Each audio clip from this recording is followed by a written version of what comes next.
Thank you. My goal this morning, or this afternoon, whatever this is, we were on the edge here, is not to lecture, it's to discuss. So at any point, if you disagree with what I say, let me know. If you don't understand what I'm saying, which is, happens despite some of my best efforts, let me know. If you think we need more detail or I'm leaving something out, let me know. Let's make this a discussion. Let's not make this just one-sided here. I'm going to set the stage for a moment and hopefully not knock over the water.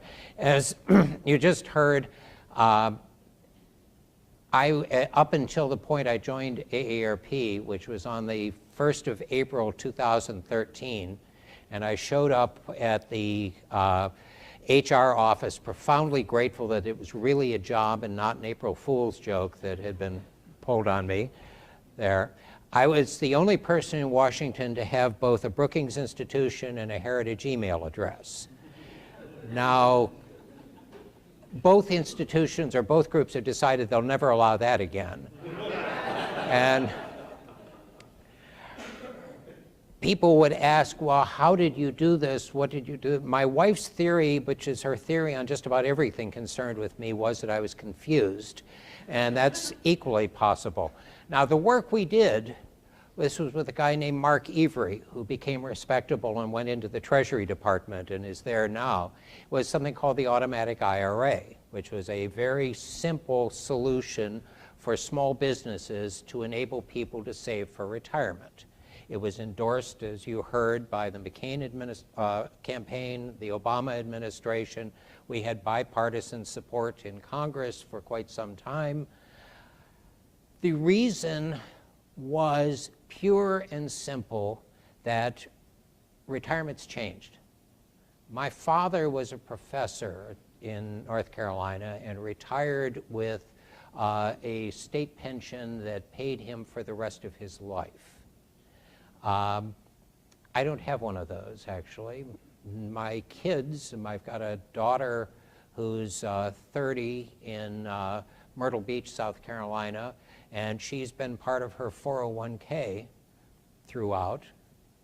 Much to my shock, she actually had listened to what I had said when she was a kid. Has retirement savings, but she has it because she works for a hospital that offers that kind of a plan. If businesses don't offer that kind of a plan, people don't save. Now, people say, and I used to say it at one point, well, you know, you can go to any bank and you can open an IRA. And you can. And you can change your investments and the like.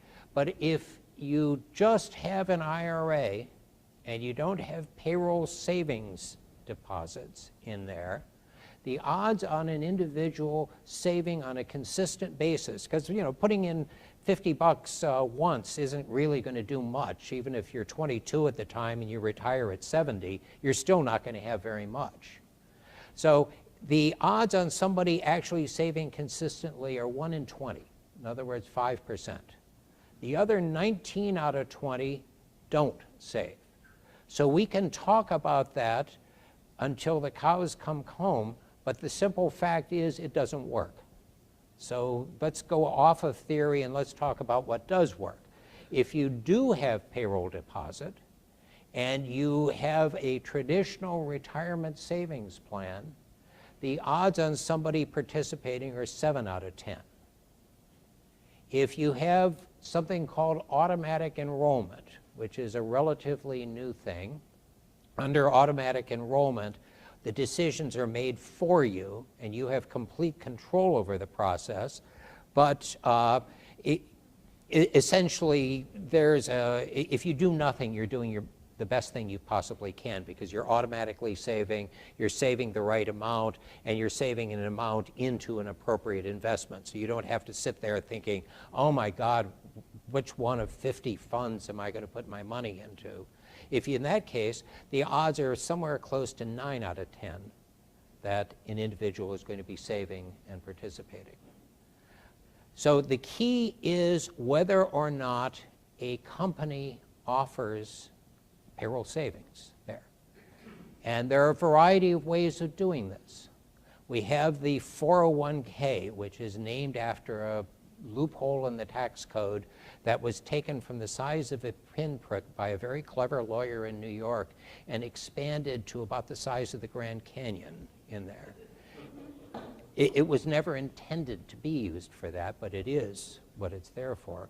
And a company can offer a 401k, but for a smaller company, essentially it can be confusing, it can be expensive, and it looks like it's something that many employers, despite the fact that they want to do so, don't offer.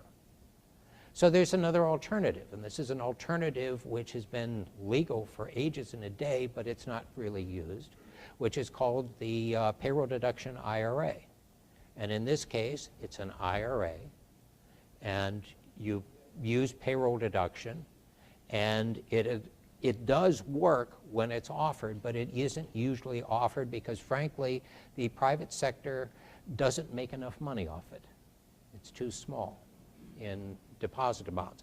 Now, let's be honest here.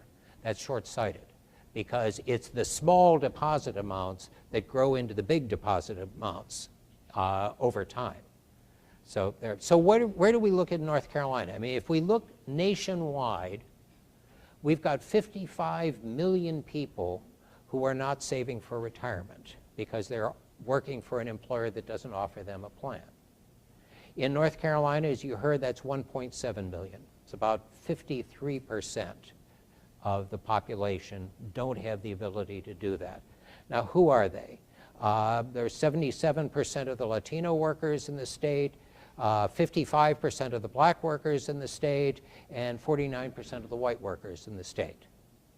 If we look at the size of the employer, if they work for an employer with 10 or less employees, in other words, your average store, a small business, et cetera, 84 out of 100 don't have that type of an opportunity. If it's between 10 and 50 workers, 72 out of 100 don't have that opportunity. Between 50 and 100, 59% of the workers.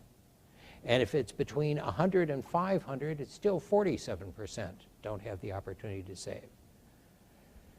If we look at the income levels, just so that we know who we're dealing with here, under 14,000, 8 out of 10.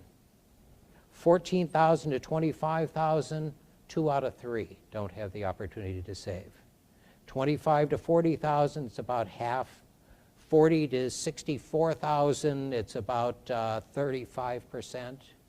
And even above 65,000, 25% of the people don't have the opportunity to save through payroll deduction. Now, this is a problem, and it's a problem for two reasons. First off, it's a problem for taxpayers. If we look at, and we will have North Carolina state numbers probably sometime in January. But let me just look at the cost, the governmental cost, and this is a combination of state and federal dollars here, for 5 simple subsistence programs. Now, these are not programs that are going to people who don't deserve them. These are for people who basically have the very lowest income, et cetera.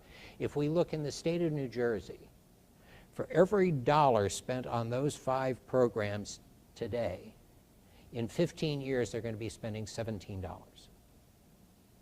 $17 for every one. Now, North Carolina is going to be less because you have a younger population, but it's still going to be significant. If we look at the state of Utah, where we do have some numbers at the moment, in Utah, which is a young population, frankly younger than on average than North Carolina's population, we'll see that roughly 1 out of 10 new retirees in the next 15 years are going to qualify for more than $2,500 a year in government assistance. The total cost to taxpayers for the new retirees only in Utah is going to be about $3.7 billion. 73% of those are going to go to the lowest third of the population. Now, we can talk about Social Security, and Social Security is utterly crucial. Social Security is the bedrock of the U.S. retirement system. But the average Social Security benefit is somewhere in the neighborhood of $13,000 to $15,000 a year. So if you're working at this level and you have virtually no savings and you go down to $15,000 a year, you're basically going to need additional resources to build your retirement. And this is not going to be always the same people. I mean, if I look at my career path, my first job was as the news editor and coffee boy of the Cedartown, Georgia Standard, which had about 15 employees. I made a grand total of $135 a week, and somehow or other lived on that. It was a paper that was known as the light of the world, which actually referred to its burning quality more than anything else. But if we look at my career path, I have worked for companies that offered retirement plans and didn't offer retirement plans. And when I was not offered a retirement plan, and I can say this as a semi-reformed sinner, I didn't save. We know by fact, by mathematical evidence, that if an individual saves significant amounts of retirement money between the ages of 25 and 35 and then never saves another penny, that they're better off than if they start at the age of 35 and save to 65. Because the early money, if you don't touch it, builds up over time. And what really matters in retirement savings is the interest on the interest on the interest. So what we really need to deal with, and this is nationwide and statewide, is a way that an individual can start to save when they first go to work, and they can continue to save right up until the time they retire. And we recognize that there are financial blips in the road and other priorities and things like that, but it can be structured.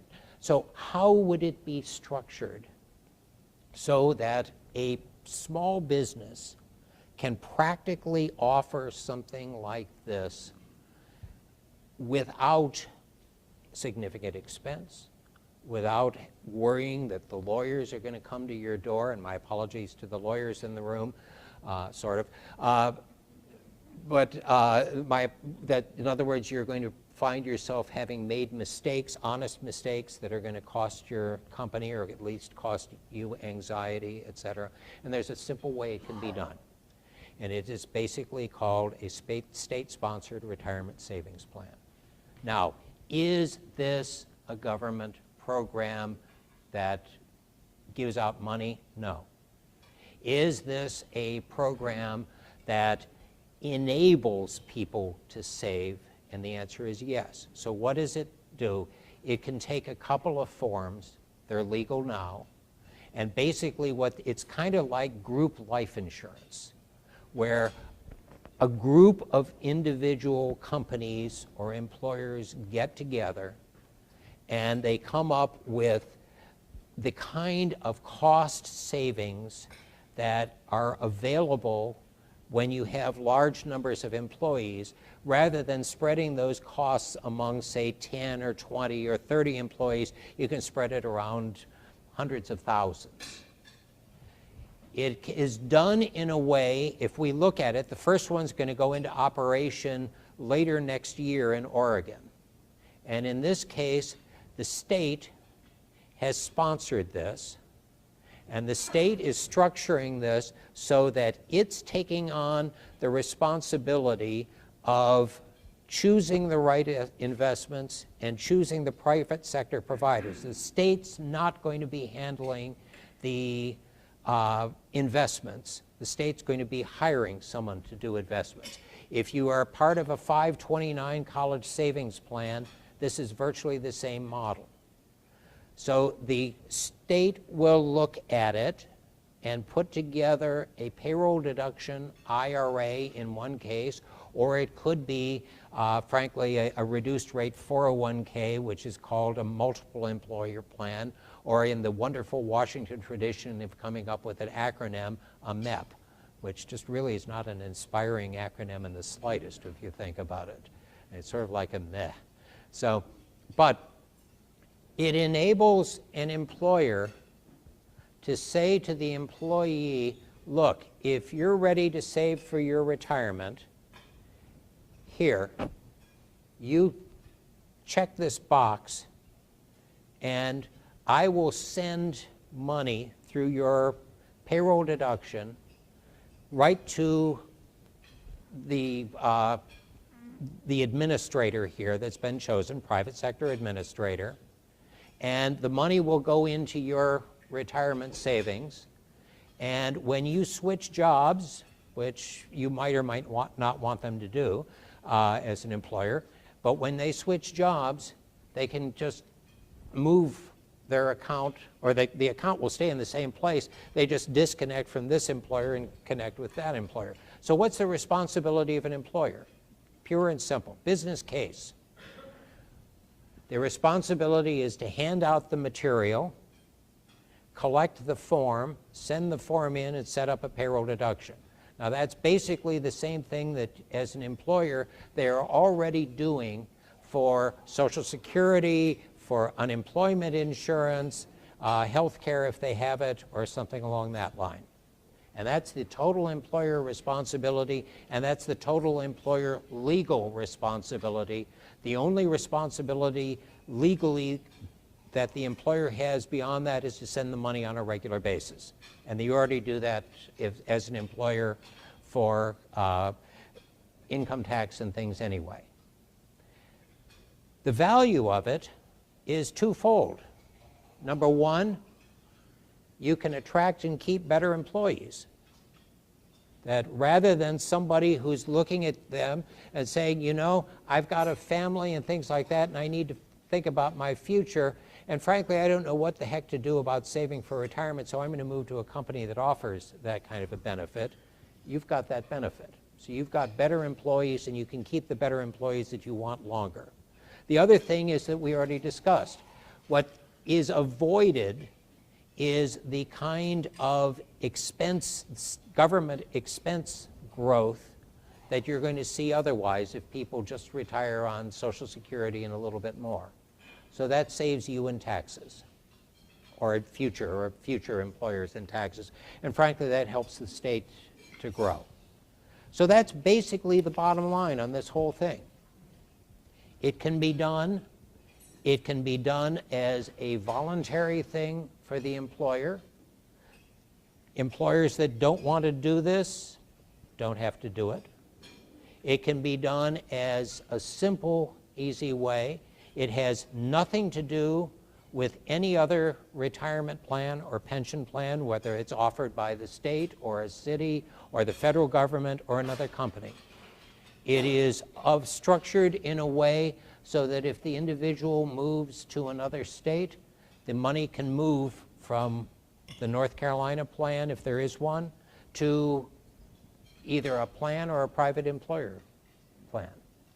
For the employee, it allows them to save, and we know that people want to save. We've got information, and this is true at all income levels, that people, the number one financial worry in the US in survey after survey after survey, after paying today's bills and dealing with the immediate credit card, is the worry about whether I will have enough for retirement in the future. And this is a way of dealing with that. And that basically is the guts of the talk. Sir? How do you see this interacting with existing products? Can you speak that a little bit more? Yes, absolutely. If an employer already offers a plan, then this doesn't apply. So in other words, there's nothing new here for an employer that already does it. This is the same type of a product that's already offered. So if you had an employee, assuming you're an employer here, if you had an employee that was already saving for retirement, and when they left your employ, they could roll that money, assuming it's the same tax treatment, et cetera, which it would be, to the North Carolina plan. Or if you hired someone out of the North Carolina plan, somebody who had that, you'd frankly have your choice. You could either connect them directly to that, or you could have them roll their money into your plan. So what's the difference between, like, if you're a small company and maybe you don't offer it to Fidelity or somebody like that currently? Yeah. On one side, how would this be easier or benefit you to do it versus what's already on the market? Right. Or vice versa, or will this compete against the Fidelities and the Morgan Stanleys and all those folks? And both of those are key questions. All right, first off, from the employer, why would you go with, say, a North Carolina state plan rather than going to Fidelity? And the answer is twofold. Number one, it's cheaper. Because if you go to a private employer right now, or a private provider right now, the provider is going to base the cost of your plan on the number of employees and the potential contributions that you have.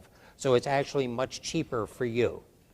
As far as whether this competes, the answer is really no, because what we've found, and we've been doing research with small businesses for over 10 years on this, what we find is that small businesses who don't offer a plan, and for the good reason that the employer, the first top 10 priorities of a small business is keep the doors open and preferably keep them open tomorrow also, is I don't know what this kind of a program is. I don't know how it works.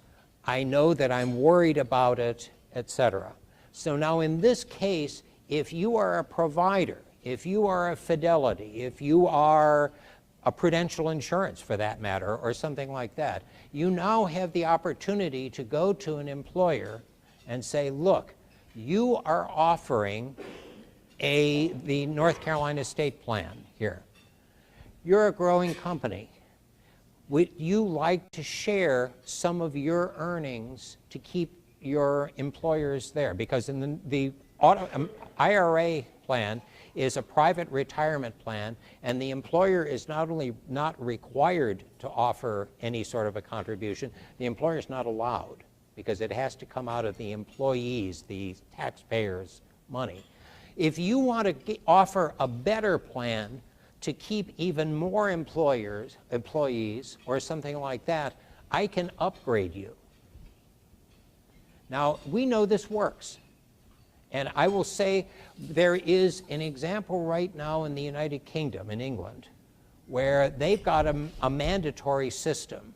And initially, the employers said, or the private providers, most of the over there is insurance companies, said, oh my God, you're going to take all our business. And what they found was actually that the equivalent of the state-sponsored plan has about a 20% market share, and the private sector providers have an 80% market share for a much bigger pie. So basically, it has completely revitalized the market, because now they've got people who know products and the like, and they can go in and frankly they can upsell them. And if the employer is happy with the plan that they've got right now, with something like the equivalent of the state plan, the employer just says, nope, not ready for that right now. But as I say, it's a 20% market share. So it can be very effective. This really is an example where the public-private partnership works together for the benefit of everyone. It works for the benefit of the employee, for the employer, and frankly for the providers, because they've got additional people that they can put in.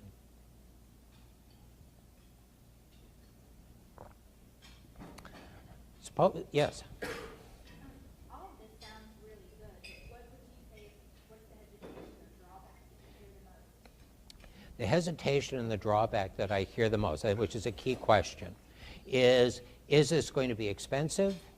Is this going to be, is there going to be legal liability? In other words, is the state going to be, have liability here, et cetera? And the answer in twofold is no, for both, and for good reasons. Number one is that We have already 5 states that are working on variations on this. And the RFPs, requests for proposals from private sectors, are starting to come out, and we now have a much better idea as to how this is put together.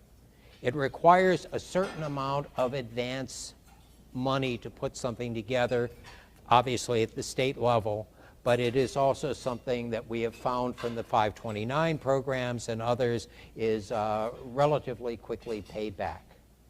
The other question is there a legal liability? And the answer again is no. The Department of Labor has issued regulations saying that the proposal is legal. There is not a liability under a magnificently named law called ERISA, the Employee Retirement Income Security Act, which is one of those acts that new lawyers are sent to study if they're being punished for something along that line. So in other words, we've answered this type of question, but it's a key question here.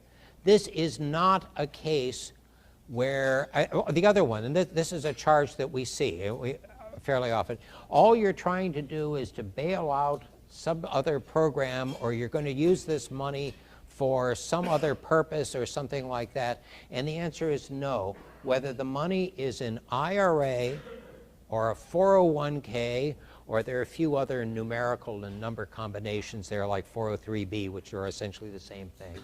It belongs to you. It's private money. It is private property. So the saver owns that money, and it cannot be taken for another purpose.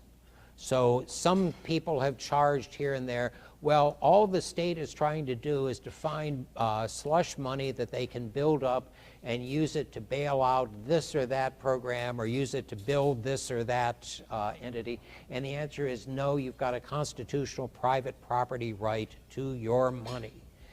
It cannot be touched, it cannot be repurposed, and the decision on how it's handled is ultimately up to you.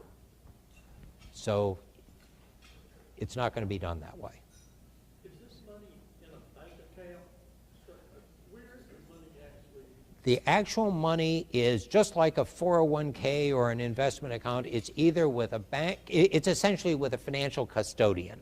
So whether that is going to be someone like a Fidelity or a Vanguard, or whether it is another financial firm, I mean, Prudential, MetLife, JP Morgan Chase, State Street Trust. In other words, it's with a private entity there. So it's not something that is available for anyone to touch. So the state is actually, is the money being collected from the employee going to the state is moving it to this private? Yes. And actually, it could also be structured in a way so that the money goes directly to the private thing. So it doesn't have to go through the state. The state is essentially endorsing and serving, if you will, as the grown-up in the room to make sure that this is structured properly. And this is not a case where it can be used to advance careers or agendas or things like that. Sir? How much risk, okay, if you're going in there, what is the risk factor for the employee? The employee risk factor is, depending on how the plan is structured, is basically that you are putting money in an investment of some form or another. The typical investment in retirement savings these days is something called a target date fund. A target date fund is a broadly diversified set of investments that includes stock index funds, bond index funds, and sometimes a few other type of general investments. So over time, the money goes up. If you are investing in 2008, the money went down, but the money didn't stay down. It went back up again. So if you are an employee What you are basically doing is taking the long-term investment risk. Now, we have shown in a variety of ways that if you look in 2008, and I can say this with my own 401k money, and believe me, when I opened the quarterly statements, my hands were shaking for quite a while there. Money went down by somewhere between 1/4 and 1/3. By 2010, it was back up to its old level, and by 2011, 2012, it was higher than that. Again, that's my account, but that's the general thing there. So that's the risk the employee is taking there. And the fact is now that you could put your money, and this would be legal, is you could take your money and you can put it in a bank account. Or the Treasury has something called a MyRA, which is a government bond account. And in both cases, you can't lose money because it's cash, essentially. But the bad news is that you don't get any growth. So essentially, when you retire, you get your own money back and nothing more. Anyone else? How do you deal with the perception issue? That is, if I go and I invest with Fidelity or whomever, Mm-hmm. I'm well aware, I sit down with my financial advisor, I'm well aware that this could very well lose money. Yeah. But if I think I'm investing money with the state, my assumption, depending on your level of savviness, would be that it's protected money and that it will always be there. It will be not like Social Security.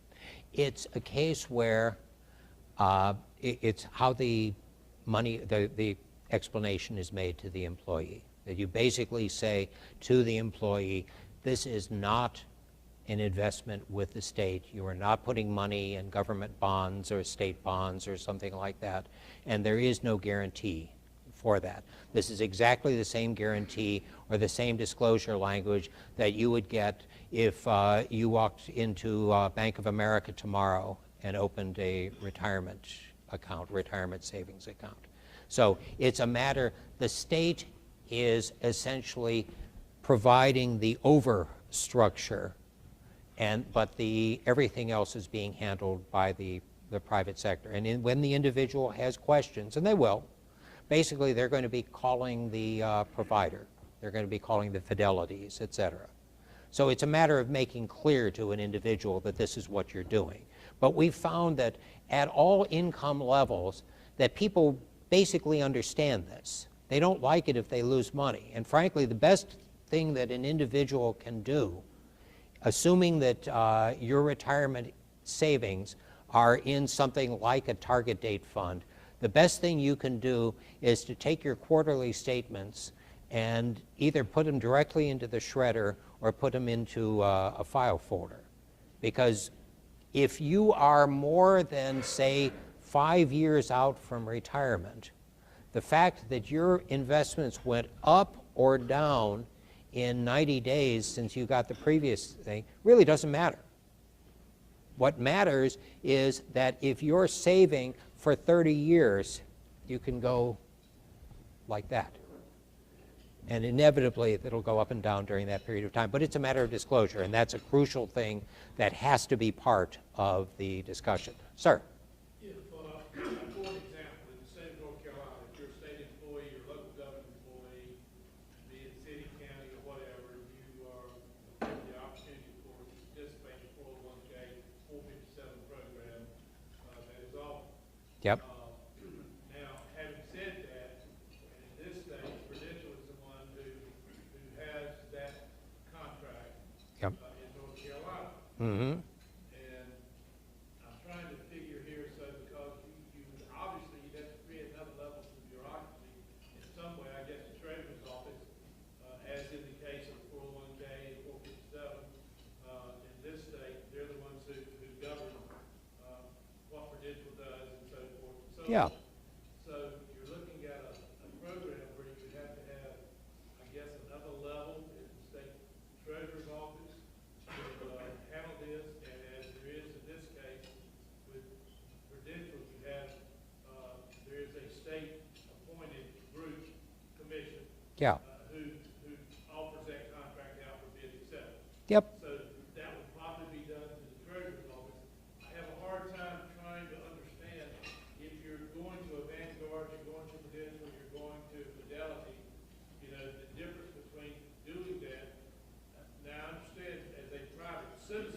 Mm-hmm. But anyway, it's just, so you would have that. Yeah, you'd have an oversight. Level of bureaucracy through the treasurer's office, probably the commission to do the same, or you would share that responsibility with that, what's already there. And in most states, what's going to happen, What's going on there? yeah, in most states, in some states, they have set up a separate commission that is structuring this and administering it.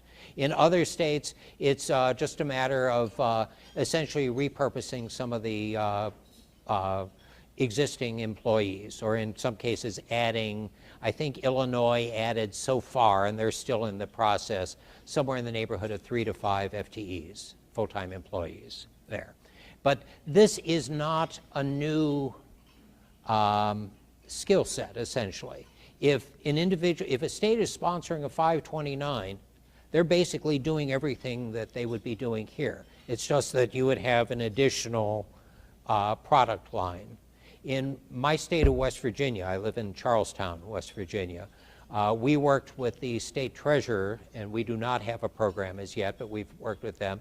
And basically, he's got the assistant treasurer who handles the 529, who would, if this was established, have a couple of additional employees to supervise that. Because this is not something that you necessarily have to watch on a day-to-day level.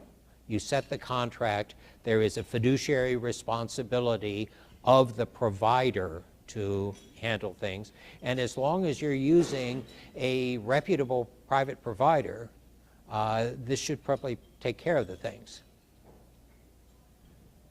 Ma'am? I guess I'll piggyback on that question. Please do. Earlier, you made the comment about the state being there to sort of be an endorsement of this, Yeah. of this practice.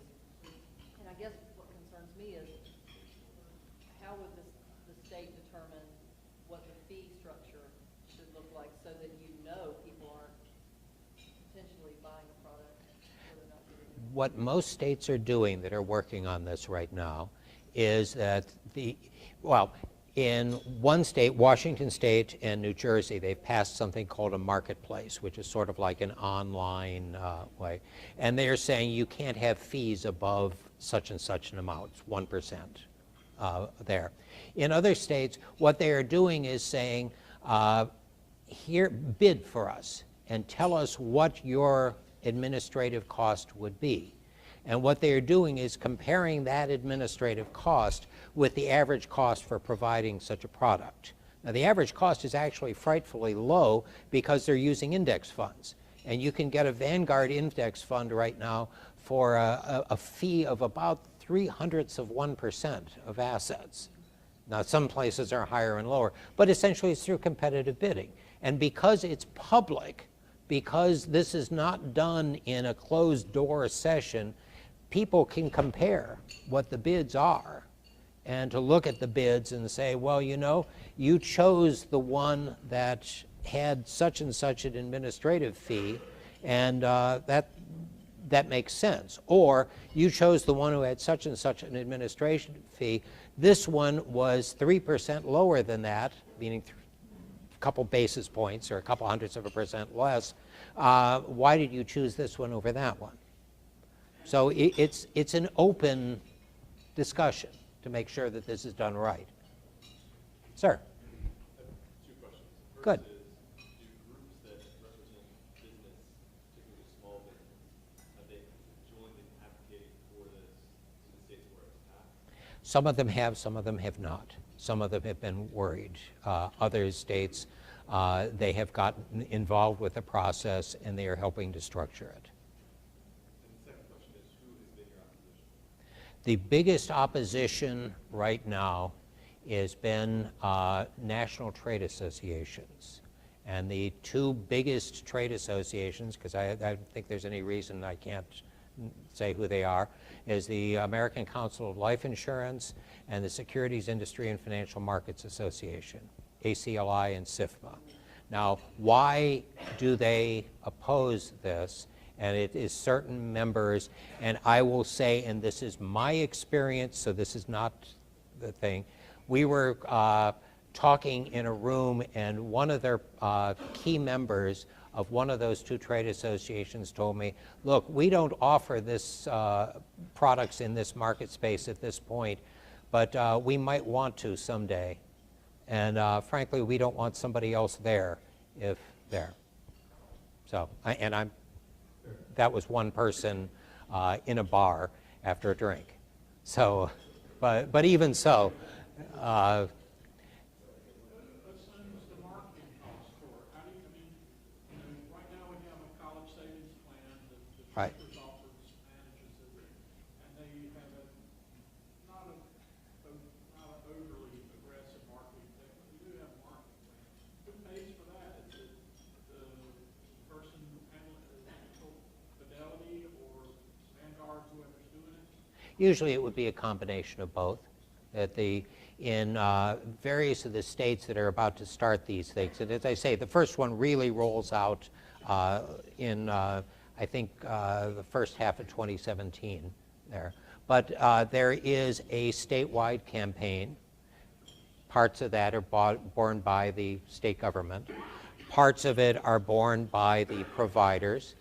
Parts of it are being handled through small business associations and through groups. For instance, in the plan in California, not to put any pressure on you, AARP is doing a great deal of the marketing and the explanation of what this is and what this will be done, et cetera. So, and one of the advantages of this is that as it rolls out, it's a newsworthy thing. So essentially, the press is getting involved because it's a big story. David, can you address what is the long-term cost or savings to the state as they set this up? Yeah, the long-term cost, so we will have North Carolina specific numbers here.